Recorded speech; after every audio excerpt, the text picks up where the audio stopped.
Assalamualaikum warahmatullahi wabarakatuh. Kembali lagi bersama saya Repan Gunawan Aupa dari 11 RPL 2. Di sini saya ingin menyampaikan sedikit materi tentang SQL injection. Oke, sekarang kita mulai ke video selanjutnya ya. Nah, jadi pernah nggak kalian berpikir from login sederhana di website bisa menjadi pintu masuk bagi hacker? Hari ini kita akan membongkar salah satu serangan paling berbahaya di dunia web, yaitu SQL injection. Nah, kenapa SQL injection itu berbahaya? Karena SQL injection adalah sebuah teknik serangan keamanan di mana seorang hacker memasukkan atau menyisipkan perintah SQL berbahaya ke dalam input aplikasi seperti from login, kolom pencarian, atau URL dengan tujuan untuk memanipulasi query yang dijalankan oleh server. Melalui celah ini, penyerang dapat memaksa sistem menjalankan perintah SQL yang tidak seharusnya dijalankan, sehingga mereka bisa mengakses, melihat, mengubah, bahkan menghapus data yang seharusnya bersifat rahasia.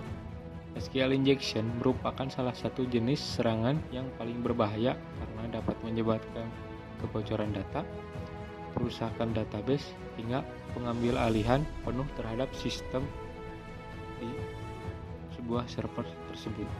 SQL injection bukan sekedar teori atau ancaman yang hanya terjadi di lingkungan belajar. Ini adalah salah satu serangan dunia nyata yang telah digunakan untuk meretas banyak perusahaan besar, situs, pemerintah, hingga platform internasional. Melalui celah ini, seorang penyerang dapat mengambil alih kendali penuh atas database yang hanya dengan menyisipkan sedikit kode berbahaya ke dalam input aplikasi yang tidak terlindungi. Dalam beberapa kasus, SQL injection telah menyebabkan kebocoran data jutaan pengguna, mulai dari informasi pribadi, alamat email, nomor telepon, password yang tersimpan, bahkan data sensitif seperti nomor kartu kredit dan riwayat transaksi. Semua itu dapat dicuri hanya dalam hitungan menit, tanpa perlu akses khusus atau peralatan rumit. Serangan ini sangat berbahaya karena bekerja secara diam-diam, sulit terdeteksi jika sistem tidak memiliki keamanan yang memadai, dan dapat menimbulkan kerugian besar bagi pengguna maupun perusahaan. Nah, sekarang coba kalian perhatikan gambar tersebut. Nah, di gambar tersebut itu di panel pertama menjelaskan tentang banyaknya pemilik website merasa sistem mereka itu sudah aman. Mereka percaya bahwa data pelanggan, transaksi, dan informasi penting sudah terlindungi dengan baik. Namun, seringkali rasa aman itu hanya berdasarkan asumsi, bukan dari pengujian keamanan yang sebenarnya. Tanpa pemeriksaan mendalam, celah berbahaya bisa saja tersembunyi di balik tampilan aplikasi yang terlihat normal. Nah, sedangkan di panel kedua itu adalah sesosok hacker sedang menganalisis kode dan mencari titik lemah sambil berpikir tentang eksploitasi seperti union select. Penjelasan dari gambar tersebut yaitu di sisi lain, seorang penyerang terus mencari celah. Mereka memeriksa setiap input, setiap kolom login, dan setiap parameter di URL. Bagi mereka, satu input yang tidak divalidasi sudah cukup dengan sedikit percobaan. Misalnya, menggunakan teknik seperti union select, hacker bisa menemukan jalan masuk ke dalam sistem yang dianggap aman tersebut. Gambar berikutnya itu masih berhubungan dengan yang tadi, cuma di sini perbedaannya itu sesudah terjadinya, yaitu panel ketiganya itu tentang database terbuka, data mengalir keluar, sinyal peringatan, dan ikon-ikon data bocor. Isi penjelasannya itu begitu celah ditemukan, proses injeksi dimulai.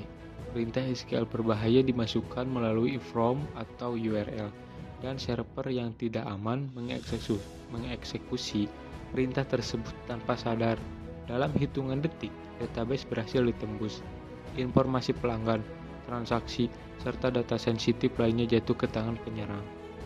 Nah, sedangkan di panel keempat itu, hacker berhasil mengambil data seperti kartu kredit, akun, dan kredensial admin. Penjelasannya itu Inilah bagian paling berbahaya.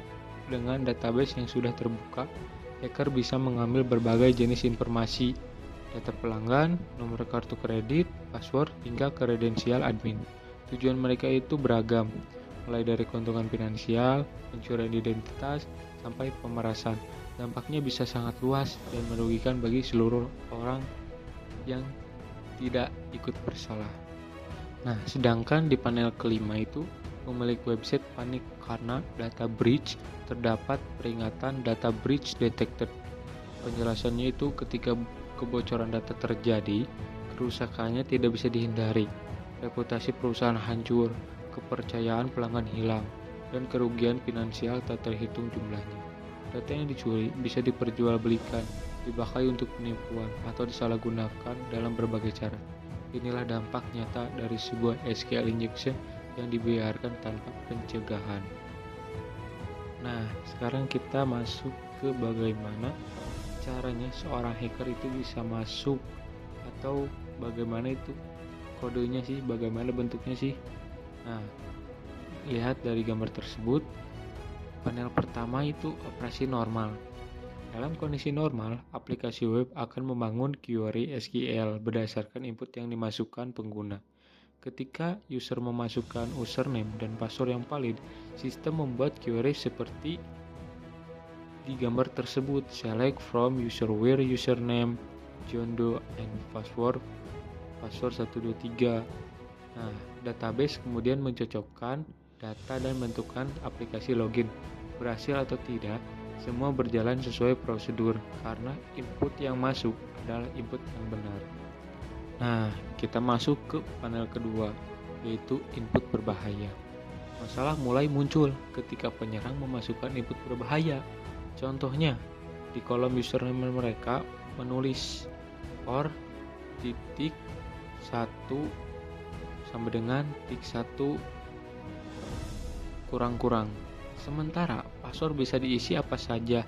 Tanda 2 strip digunakan untuk mengomentari sisa perintah SQL, sehingga bagian belakang query diabaikan. Dengan cara ini, penyerang memanipulasi struktur query tanpa menyentuh kode server. Nah, lanjut ke panel ketiga, yaitu query yang terinjeksi. Input berbahaya tadi digabungkan dengan query asli oleh aplikasi, sehingga menghasilkan query baru yang tidak diinginkan, yaitu seperti contoh kodenya itu yang tadi panel pertama. Bagian OR 1 sama dengan 1 akan selalu bernilai benar, sehingga kondisi login menjadi selalu berhasil. Ini disebut boolean based SQL injection. Sedangkan strip 2 membuat sisa query diabaikan, sehingga password sama sekali tidak diperiksa. Masuk lagi ke panel keempat, yaitu akses diberikan. Database mengeksekusi query yang sudah termodifikasi tadi.